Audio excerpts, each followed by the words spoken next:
जय हिंद। आप सभी का स्वागत है ज्ञानपीठ जीके पॉइंट के इस यूट्यूब चैनल पर।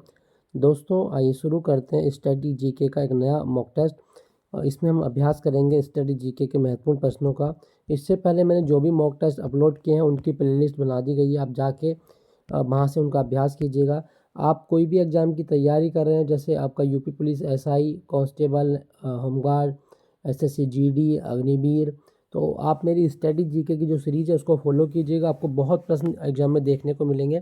तो आगे बढ़ते हैं अगले पहले क्वेश्चन की ओर। आज के मॉक टेस्ट में क्या क्वेश्चन है? पहला प्रश्न आपकी स्क्रीन पर क्या कहा गया? काती बिहू असम का एक प्रमुख त्यौहार है, यह किस पौधे के सामने दीप जलाकर मनाया जाता है? दोस्तों अगर मैं आपसे बात करूं काती बिहू, तो ये अक्टूबर के मध्य में होता है, अक्टूबर के मध्य में। और इसमें अच्छी फसल की कामना की जाती है। धान के खेत और तुलसी के पौधे के सामने दीप जलाए जाते हैं। तो इसका सही जवाब होगा काती बिहू में तुलसी की पूजा की जाती है। ठीक है दोस्तों, याद रखिएगा। बिहू असम का सबसे प्रसिद्ध त्यौहार है, लोक नृत्य है। ठीक है, तो ये जरूर याद रखना। हमसे प्रश्न में पूछा गया था काती बिहू, आंसर होगा तुलसी के पौधे के सामने दीप जलाकर पूजा की जाती है। क्लियर दोस्तों? दोस्तों मैं आपसे बात करूं असम के बारे में, तो अगर आपसे पूछा जाए कि असम के कोई भी त्यौहार बताओ, तो सबसे फेमस त्यौहार मैं आपको ये बता देता हूँ। असम में एक त्यौहार था अली ए लिगांग उत्सव। अली ए लिगांग उत्सव, ये भी असम का एक त्यौहार है। दूसरा मी दम मी फी त्यौहार, तो ये भी असम में मनाया जाता है। असम में एक बड़ा फेमस मेला लगता है, अम्बुबाची मेला, देवी कामाख्या मंदिर में लगता है ये अम्बुबाची मेला। तो ये भी आप याद रखना, आपसे पूछ लेता है अम्बुबाची मेला। क्लियर दोस्तों?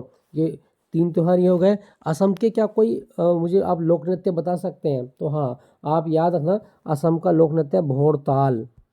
भोरताल, तो ये भी काफ़ी आता है एग्जाम में। दूसरा झूमुर बहुत पूछता है एग्जाम में, झूमुर।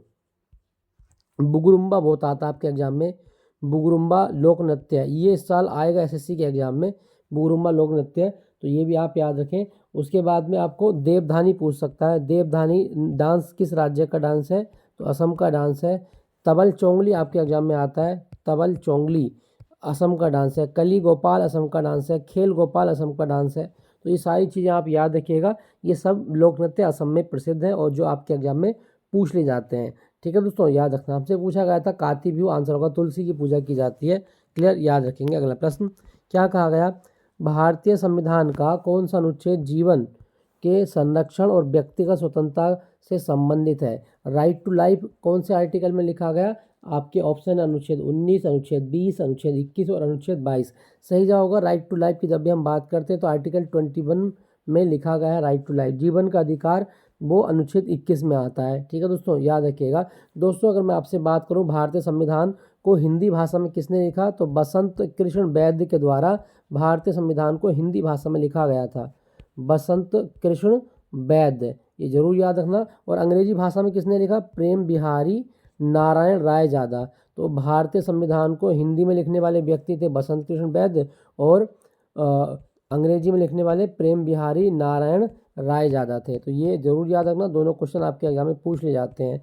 दोस्तों अगर मैं आपसे बात करूं कि भारतीय संविधान जो है इसको बनाने में कितना खर्चा आया था, तो लगभग 64 लाख रुपए का खर्चा इसको आया था। तो ये जरूर याद रखना, आपसे पूछ ले जाता है। ठीक है दोस्तों, याद रखेंगे। और यहाँ पे मैं आपको बता दूं संविधान का जनक किसको कहा गया, तो डॉक्टर अंबेडकर को संविधान का जनक कहा जाता है। संविधान का जनक किसको कहा गया? डॉक्टर अंबेडकर। क्लियर, याद रखेंगे। तो भारतीय संविधान का कौन सा अनुच्छेद जीवन के रक्षण और व्यक्तिगत स्वतंत्रता से संबंधित है? अनुच्छेद 21। ऑप्शन सी आपका सही जवाब है। अगला प्रश्न क्या कहा गया?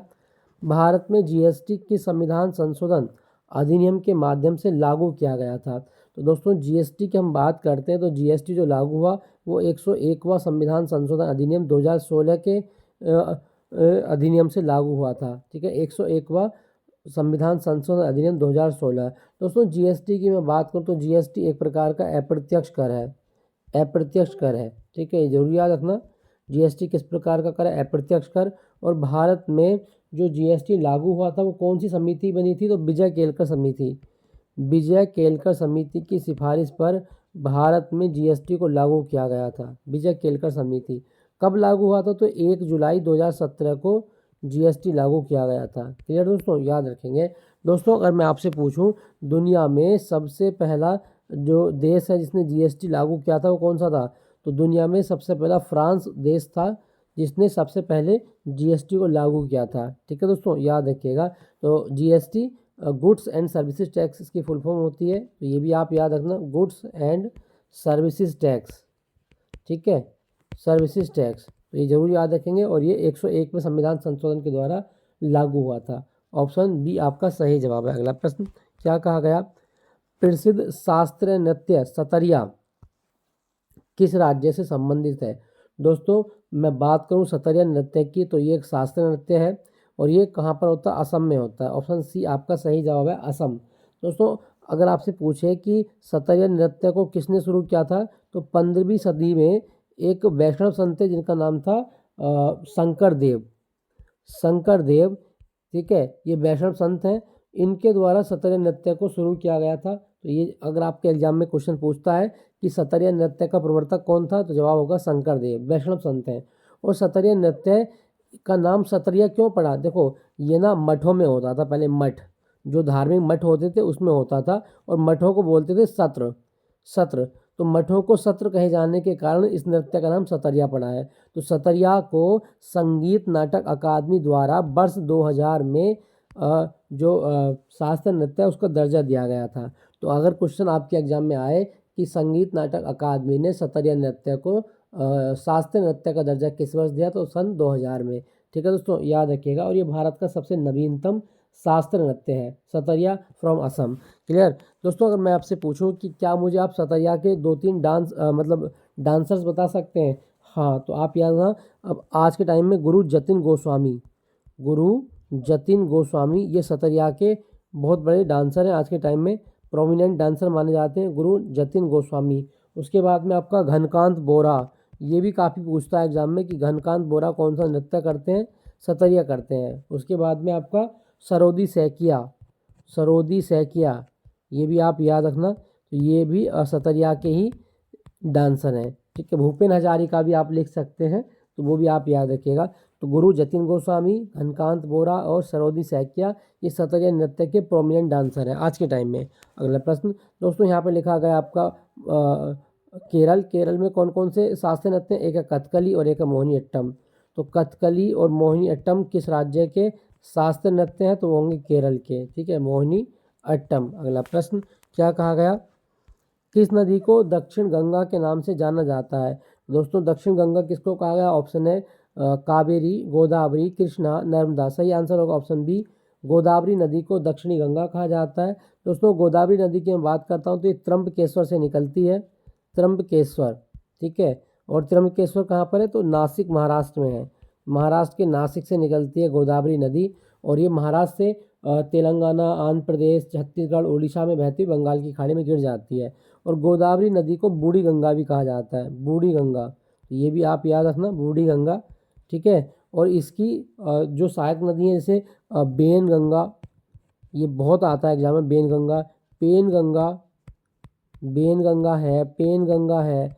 वर्धा किसकी सहायक नदी है, आंसर होगा गोदावरी की। पूर्णा आपसे पूछ लेता, पूर्णा, पूर्णा किसकी सहायक नदी है, प्राणहिता पूछ लेता आपके एग्जाम में।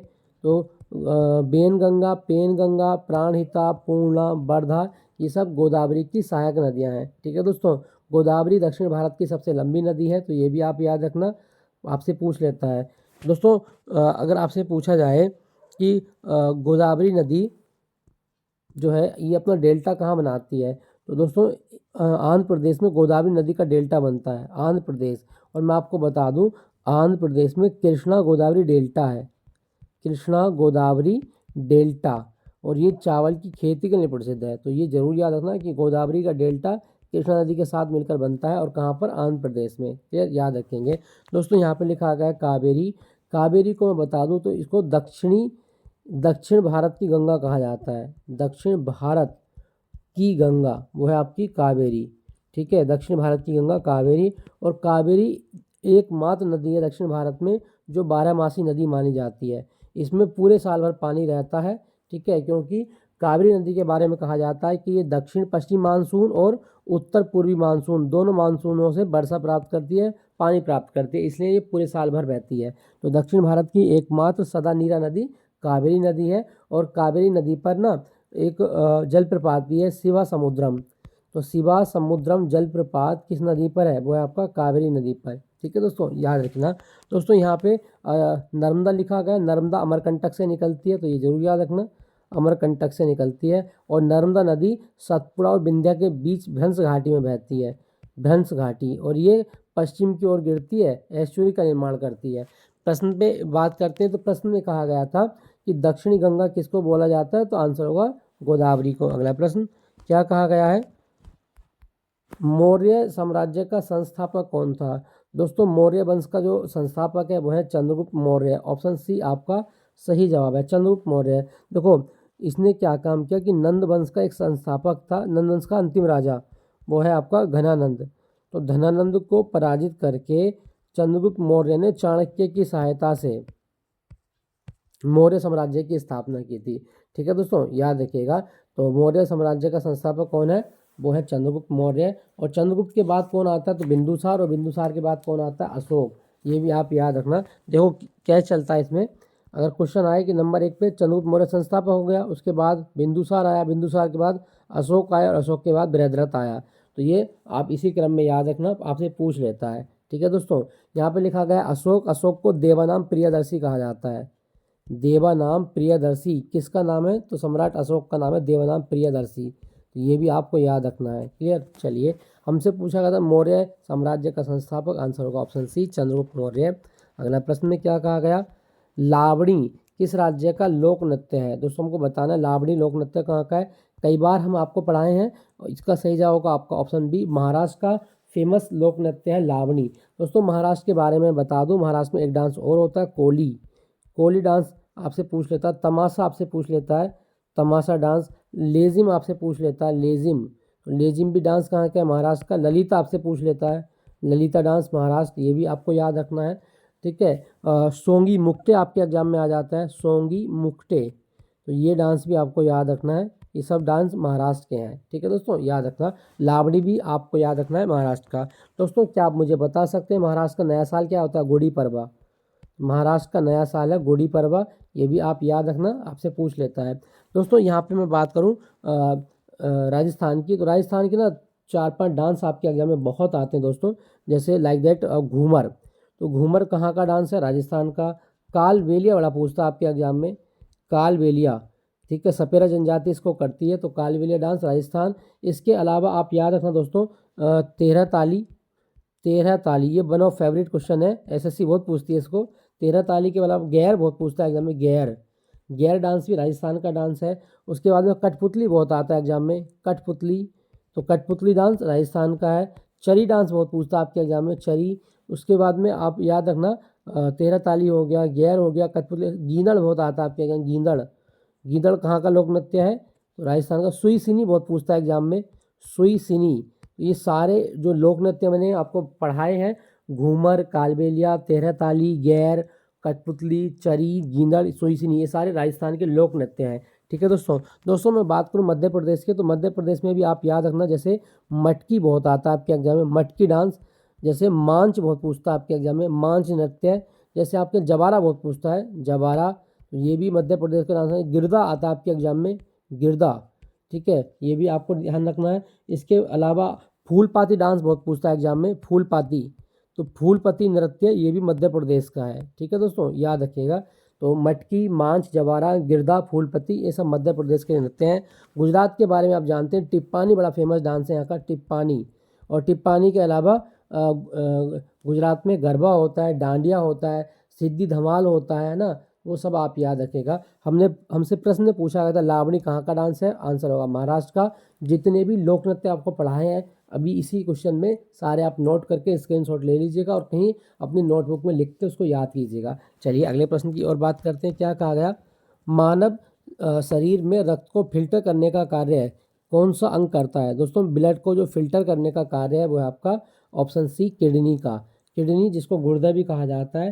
तो अगर आपसे पूछा जाए कि मानव रक्त को फिल्टर कौन करता है, तो किडनी करती है। दोस्तों क्या आप मुझे बता सकते हैं कि जो किडनी होती है इसकी फंक्शनल यूनिट क्या है? तो किडनी की कार्यात्मक इकाई होती है नेफ्रॉन। नेफ्रॉन। मानव की किडनी में 10 लाख से ज़्यादा सूक्ष्म कोशिकाएं होती हैं जिसको नेफ्रॉन कहा जाता है। तो नेफ्रॉन किसकी यूनिट है? आंसर होगा किडनी की यूनिट है, गुर्दे की यूनिट होती है। और गुर्दे का मुख्य काम क्या है? रक्त को फिल्टर करना। ठीक है, रक्त को फिल्टर करके उसमें से जो अमोनिया के उत्पाद होते हैं, नाइट्रोजन होती है, यूरिया होती है, सबको बाहर कर देता है। अगर किसी व्यक्ति की किडनी खराब हो जाए तो ब्लड फिल्टर नहीं होगा, ब्लड में किसकी मात्रा बढ़ जाएगी? यूरिया की मात्रा बढ़ जाएगी। और यूरिया की मात्रा बढ़ने से आपको गठिया हो सकता है। ठीक है, साथ साथ आपका जो ब्लड है ना वो गाढ़ा हो जाएगा, आपको हार्ट अटैक भी आ सकता है। तो मेन प्रॉब्लम जो होती है वो ब्लड में यूरिया बढ़ने की होती है। ठीक है दोस्तों, याद रखिएगा। दोस्तों यहाँ पे लिखा गया है हृदय। अगर आपसे पूछा जाए कि मानव के हृदय में कितने चैम्बर होते हैं तो 4 चैम्बर होते हैं। देखो मानव का हृदय इस तरह का होता है। ठीक है, ये हो गए आपके ओरिकल और ये हो गए आपके वेंट्रिकल। तो ये लेफ्ट और राइट ओरिकल होते हैं जिसको आलिंद कहा जाता है और नीचे वाले को वेंट्रिकल बोला जाता है, निलय बोला जाता है। ठीक है दोस्तों, तो मानव के हृदय में 4 चैम्बर होते हैं, ये भी आप याद रखना। और मानव का हृदय 1 मिनट में 72 बार धड़कता है, ये भी आपको याद रखना है। क्लियर दोस्तों। हमसे पूछा गया था रक्त को फिल्टर कौन करता है? आंसर होगा किडनी करती है, ऑप्शन सी। अगला प्रश्न क्या कहा गया है दोस्तों? पंडित रविशंकर का संबंध किस वाद्य यंत्र से है? दोस्तों पंडित रविशंकर की मैं बात करूं तो ये सितार वादन के लिए प्रसिद्ध है, ऑप्शन बी आपका सही जवाब है। और इनकी आत्मकथा का नाम क्या है? माई music my life. Pandit Ravishankar की आत्मकथा है माई म्यूजिक माई लाइफ। तो ये भी आप याद रखना। और मैं आपको ये भी बता दूं दोस्तों, पंडित रविशंकर का जन्म बनारस में हुआ था। ठीक है, वाराणसी जिसको बोला जाता है। तो पंडित रविशंकर बनारस में पैदा हुए थे, ये भी आप याद रखना। और वर्ष 1999 में इनको कला के क्षेत्र में अमूल्य योगदान देने के लिए भारत रत्न दिया गया था। तो ये आप याद रखिए, पंडित रविशंकर बनारस में पैदा हुए, इनकी आत्मकथा का नाम है माई म्यूजिक माई लाइफ। और 1999 में इनको भारत रत्न दिया गया था। क्लियर दोस्तों, याद रखिएगा। अगला प्रश्न क्या कहा गया? भारत का सबसे पुराना अर्धसैन्य बल कौन सा है? दोस्तों भारत में 7 अर्धसैन्य बल आज के टाइम में कार्यरत हैं। तो सबसे पुराना हमसे पूछा है, आपकी ऑप्शन है बीएसएफ, असम राइफल, सीआरपीएफ या तटरक्षक। सही जवाब क्या होगा? भारत का सबसे पुराना अर्धसैन्य बल असम राइफल है। दोस्तों असम राइफल की स्थापना 1835 में की गई। और इसको जब स्थापना की गई तो क्या कहा जाता था? इसको कछार लेवी कहा जाता था, कछार लेवी। जब असम राइफल बना था ना तो ये अंग्रेज़ों के जो चाय के बागान थे उनकी सुरक्षा के लिए बनाया गया था। लेकिन धीरे धीरे ये पूर्वोत्तर भारत में अपनी जो जड़ें हैं वो जमाता गया। और आज के टाइम में ये पूर्वोत्तर भारत में हमारी सुरक्षा करता है। ठीक है, पूर्वोत्तर भारत। तो असम राइफल जो है भारत का सबसे पुराना अर्धसैन्य बल है। इसकी स्थापना 1835 में हुई और इसको कछार लेवी कहा जाता था। और इसको पूर्वोत्तर भारत का प्रहरी भी कहा गया है, प्रहरी। ठीक है, ये जरूर याद रखना, आपसे पूछ सकता है। तो असम राइफल के बारे में आप याद रखना। अगला प्रश्न क्या कहा गया? दोस्तों यहाँ पे मैं आपको एक चीज़ बता दूं, अगर क्वेश्चन आए कि बीएसएफ जो है ये कहाँ पर काम करता है, तो पाकिस्तान और बांग्लादेश का बॉर्डर भारत में के साथ जो साझा होता है उस पर बीएसएफ कार्य करती है, ये जरूर याद रखना, आपसे पूछ लेता है। अगला प्रश्न क्या कहा गया? संवैधानिक उपचारों का अधिकार किस अनुच्छेद में आता है? दोस्तों हमसे प्रश्न में पूछा गया राइट टू कॉन्स्टिट्यूशनल रेमेडीज, ये कौन से आर्टिकल में आता है? सही जवाब आपका ऑप्शन बी, अनुच्छेद 32 में संवैधानिक उपचारों के अधिकार की बात की गई है। और अनुच्छेद 32 के तहत आप सुप्रीम कोर्ट में रिट फाइल कर सकते हो। तो सुप्रीम कोर्ट में जो रिट दायर होती है वो अनुच्छेद 32 के तहत होती है, ये भी आप याद रखना। और अनुच्छेद 32 को डॉक्टर अम्बेडकर ने संविधान की आत्मा कहा है। ठीक है, संविधान की आत्मा किसको कहा जाता है? तो डॉक्टर अंबेडकर के अनुसार संविधान की आत्मा है अनुच्छेद 32, संवैधानिक उपचारों का अधिकार। तो ये जरूर याद रखना, आपसे पूछ सकता है। क्लियर, अनुच्छेद 32। चलिए अगले प्रश्न की बात करते हैं। क्या कहा गया? बीएसएफ, बीएसएफ मतलब सीमा सुरक्षा बल किन 2 देशों की सीमा की सुरक्षा के लिए उत्तरदायी है? तो दोस्तों बीएसएफ जो कार्य करता है ना, ये पाकिस्तान और बांग्लादेश के बॉर्डर पर हमारी सुरक्षा करता है, पाकिस्तान और बांग्लादेश। और बीएसएफ बना 1 दिसंबर 1965 को, तो ये भी आप याद रखना। ठीक है, बीएसएफ की स्थापना 1 दिसंबर 1965 को हुई। और बीएसएफ का मुख्यालय कहाँ पर है? तो न्यू दिल्ली में है, न्यू दिल्ली। तो बीएसएफ के बारे में आपसे पूछ सकता है, ये याद रखेंगे। अगला प्रश्न क्या कहा गया? विटामिन बी 12 में कौन सी धातु पाई जाती है? दोस्तों विटामिन बी 12 जो है इसमें कोबाल्ट की मात्रा पाई जाती है, ऑप्शन सी आपका सही जवाब है। और इसका रासायनिक नाम क्या है? Cyanocobalamin, cyanocobalamin vitamin B12 का रासायनिक नाम है। तो ये भी आप याद रखना। दोस्तों अगर मैं आपसे पूछूं कि विटामिन जो है ये हमारे शरीर को ऊर्जा देते हैं या नहीं, तो विटामिन हमारे शरीर को ऊर्जा नहीं देते, ठीक है, बल्कि विटामिन हमारे शरीर में जो भी मेटाबॉलिज्म क्रियाएं होती हैं उनको बढ़ा देते हैं। क्लियर, याद रखना। तो विटामिन से ऊर्जा नहीं मिलती। हमसे पूछा गया था विटामिन B12 का रासायनिक नाम साइनोकोबालामिन होता है और इसमें कौन सी धातु मिलती है? कोबाल्ट। अगला प्रश्न क्या कहा गया? अमीर खुसरो किसके दरबारी कवि थे? तो दोस्तों हमको बताना अमीर खुसरो, आंसर होगा आपका ऑप्शन बी, अलाउद्दीन खिलजी। अलाउद्दीन खिलजी के दरबारी कवि हैं अमीर खुसरो। और मैं आपको बता दूं अमीर खुसरो को भारत का तोता कहा जाता है, तूतिए हिंद या पैरट ऑफ इंडिया किसको कहा गया? तूतिए हिंद। जवाब होगा अमीर खुसरो, तूतिए हिंद। और दोस्तों मैं आपको बता दूं अमीर खुसरो के गुरु कौन थे? तो निजामुद्दीन औलिया। निजामुद्दीन औलिया अमीर खुसरो के गुरु हैं। तो ये जरूर याद रखना, आपसे पूछ लेता है। तबले का आविष्कार इन्होंने किया था। तो कभी क्वेश्चन आए कि तबले का आविष्कार किसने किया? आंसर होगा अमीर खुसरो। दोस्तों क्या आप मुझे बता सकते हैं अमीर खुसरो का जन्म कहाँ पर हुआ था? तो अमीर खुसरो का जन्म जो हुआ था वो पटियाली में हुआ था, पटियाली। और पटियाली उस टाइम पे तो एटा में था, लेकिन आज के टाइम में कासगंज में है। तो कभी क्वेश्चन आए कि अमीर खुसरो का जन्म कहाँ हुआ? पटियाली में हुआ था। हमसे पूछा गया था अमीर खुसरो के दरबारी किसके दरबारी थे? आंसर होगा अलाउद्दीन खिलजी। अगला प्रश्न क्या कहा गया? महात्मा गांधी ने साबरमती आश्रम की स्थापना किस वर्ष की थी? तो दोस्तों साबरमती आश्रम की स्थापना 1917 में की थी। ऑप्शन बी आपका सही जवाब है, याद रखिएगा 1917। और 1917 में गांधी जी ने ना चंपारण सत्याग्रह किया था। तो चंपारण सत्याग्रह जो हुआ वो गांधी जी के द्वारा किया गया था, याद रखना दोस्तों, आपसे पूछ सकता है। दोस्तों गांधी जी की किताब याद रखिएगा हिंद स्वराज, ये आपके एग्जाम में काफ़ी आता है, हिंद स्वराज पूछ लेता है आपके एग्जाम में। और गांधी जी के बारे में मैं आपको बता दूं, देखो अगर क्वेश्चन आए कि गांधी जी कभी कांग्रेस के अध्यक्ष बने थे या नहीं, तो आप कहेंगे हाँ सर 1924 में एक सेशन हुआ था, बेलगाम सेशन, कर्नाटक में हुआ है बेलगाम। बेलगाम अधिवेशन में गांधी जी ने भारतीय राष्ट्रीय कांग्रेस की अध्यक्षता की थी। तो ये जरूर याद रखना, आपसे पूछ लेता है कि गांधी जी कांग्रेस के किस अधिवेशन के अध्यक्ष थे? तो 1924 के बेलगाम अधिवेशन के। क्लियर, याद रखना। तो साबरमती आश्रम की स्थापना 1917 में हुई है। अगला प्रश्न क्या कहा गया? भारत का नेपोलियन किसको कहा जाता है? दोस्तों भारत का नेपोलियन कहा गया समुद्रगुप्त को। ऑप्शन बी आपका सही जवाब है, समुद्रगुप्त। और समुद्रगुप्त को ना इसके सिक्कों पर जो समुद्र के समय के सिक्के हैं उसको बीणा बजाते दर्शाया गया है। तो ये क्वेश्चन कई बार आपके एग्जाम में आता है कि कौन सा शासक है जिसको अपने सिक्कों पर बीणा वादन करते दर्शाया जाता है? तो समुद्रगुप्त। और समुद्रगुप्त को और क्या बोलते हैं? लिच्छवी दोहित्र भी कहा जाता है, लिच्छवी दोहित्र। लिच्छवी दोहित्र इसलिए कहा गया क्योंकि इसकी माता जो थी ना वो लिच्छवी गणराज्य की राजकुमारी थी। तो लिच्छवी दोहित्र किसको कहा गया?